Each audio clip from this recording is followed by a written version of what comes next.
Donald Trump, the person who says and does racist things, and the notion of a fascist. Because look, if we're just gonna use fascist toward anyone we dislike, all right, then the word doesn't actually mean anything. Okay, what do you want me to say, Anna? You want me to say wannabe dictator?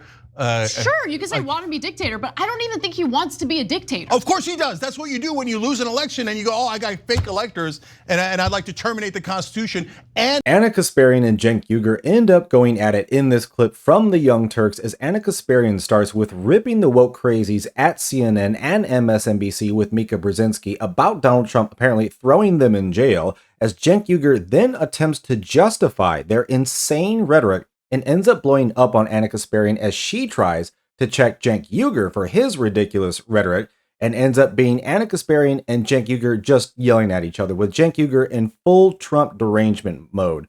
Folks, it's rather entertaining. Let's check it out. He wants to ban Muslims, he wants to deport Muslims, and he wants to start internment camps. And that's what we are busy talking to every voter. He's telling you what he's going to do. Believe him. Internment camps? Yes. He has talked internment camps. You know what, Jake? You may have to visit me in one. I get worried enough when he talks about what he's going to do to his political enemies. Okay, on yesterday's episode of The Lead, Democratic representative, of course, Debbie Dingell, told Jake Tapper that Trump was going to send her to an internment camp. But unfortunately, she's far from the only pundit and lawmaker who's panicked about the possibility of being thrown in prison or an internment camp should Donald Trump get elected for a second term. In fact, let's watch a clip from yesterday's episode of The View in which Mika Brzezinski also broke down on air. Let's watch. This is the descent into fascism, if we so choose. Normalizing January 6th, it's a day of love. It's a day of love. I'll say it again and again and again. Normalizing enemy from within. I'll say it again and again. I'll say it again and again until you get tired of it, until it's not so funny anymore, or you think he doesn't mean it, until you realize he does mean it and it's too late. Saying these strict abortion bans are a beautiful thing. Yeah. Are you kidding me? We gotta wake up, and here's the good news, because I come with such dire warnings, and I mean them from the bottom of my heart as a daughter of refugees who came here escaping war, came here for America to be a part of a democracy, to be a part of building something beautiful where they could be free. I'm telling you, the good news is that I believe women will be the beacon in this election. Am I losing my mind in feeling that this hyperbolic rhetoric is not helpful? Yeah, well, 50-50 in my opinion. So when Debbie Dingell says he's gonna start internment camps, he never said that. That is not helpful. On that, you're 100% right. Because once she says something that he didn't say, then not only the right wing, but independents will discount every other thing you've said. Not just every other thing you've said, but every other thing that anyone on the left has said. He never said internment camps. Don't say that. Now, on the other hand, Republicans, you keep denying something he 100% did say. He said, I want a total and complete shutdown on Muslims entering the country. That was back when he was running in 2016. Everybody keeps, you know why they pretend that he didn't say that? Because that sounds uncomfortable, because it's obviously bigoted. Okay, he did say that. Donald Trump says a lot of dumb crap, okay? A lot of hateful crap, a lot of dumb crap, a lot of undemocratic crap. But like, let's just finish the rest of the story, right? Because he said that about the Muslim ban. He tried to implement the Muslim ban. And then what happened, Cenk? What happened after that? We fought back, right? And people went to the airports, good Americans. No, that didn't matter at all, okay? That action, I know it makes us feel real good about ourselves. I'm not trying to discount it, but we have a system in place, okay? We have a judicial system. It went through the courts, it was challenged in the courts, and it was struck down. Yeah, I got you, Anna, but I'm not gonna take a chance on a guy who says, I'd like to ban you and your family because you guys are so dirty and inferior to us. And I think you're violent savages, so I'm gonna ban you. I'm not gonna take a chance on that guy, number one. Number two, he actually tried it. He had to be stopped before he did his fascist idea. Okay, number 3, people saw all that and were like, yay, I love Trump, let's ban Muslims, yay. I swear, the woke bubble that these people live in is truly astonishing. And I will agree with Ana Kasparian, like the crazed rhetoric is over the top. But I mean, Cenk Uygur, these people at MSNBC, Mika Brzezinski, they always just want to blame Trump for everything and never want to hold themselves accountable. Like, really? Trump is a fascist and he's just going to come in and put everybody in internment camps and so, really? Well, I mean, apparently the Jewish vote is for Trump. And last I checked, I wonder how Cenk Uygur wonders about this, because last I checked, he's winning the Arab American vote. So they don't believe you, because as far as I remember, when he tried to implement this supposed Muslim ban, never mind, Muslims are in all sorts of other countries besides those 7, but they were also the 7 countries on an anti-terrorist watch list. So Trump was, yeah, he said what he said, but he was trying to ban the countries on an anti-terrorist watch list to stop terrorists.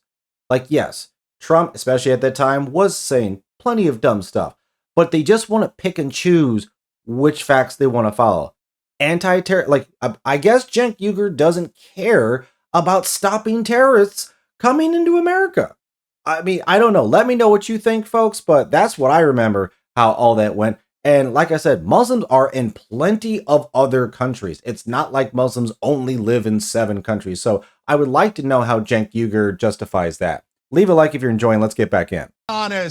Be honest, okay? So we want to take another shot. And number 3 or 4, whatever I'm on, he has his own dumbass judges now littering the country. So one of them threw out a perfectly good criminal case against him.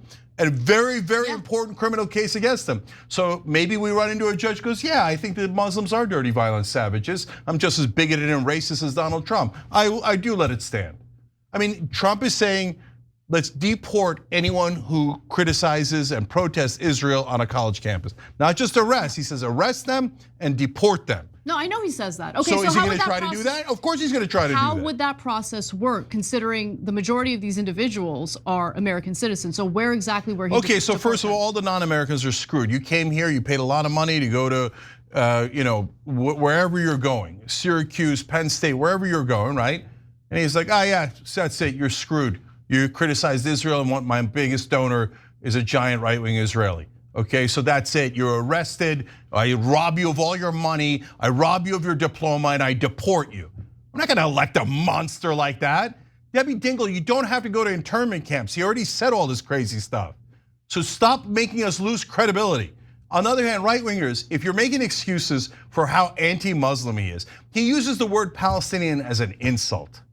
He doesn't care about Muslim lives one bit. Donald Trump is deeply racist and he says deeply racist things, okay? I want to make a distinction between Donald Trump, the person who says and does racist things, and the notion of a fascist. Because look, if we're just gonna use fascist toward anyone we dislike, all right, then the word doesn't actually mean anything. Okay, what do you want me to say, Anna? You want me to say wannabe dictator?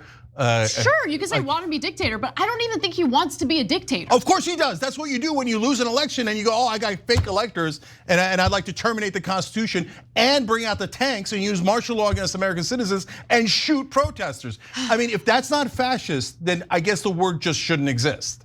But was he able to do those things? First of all, his entire cabinet had to threaten, not cabinet, administration, his White House team had to say, we're all going to mass resign if you roll out tanks against American citizens. Okay, so if you think he's a fascist, wouldn't that justify taking physical action against him? No, because that doesn't help. That devolves us further into fascism. Yeah, exactly. But there's a difference between somebody shooting someone, that's fascism, and saying, I disagree with them. Don't elect a fascist prick who says only white people are awesome and everybody else is garbage and should be banned. No, look, I'm not gonna take a chance with a monster like that. I know, you're focusing on whether or not you're gonna vote for him. I don't give a damn about that, and that's not what I'm asking you about, Cenk.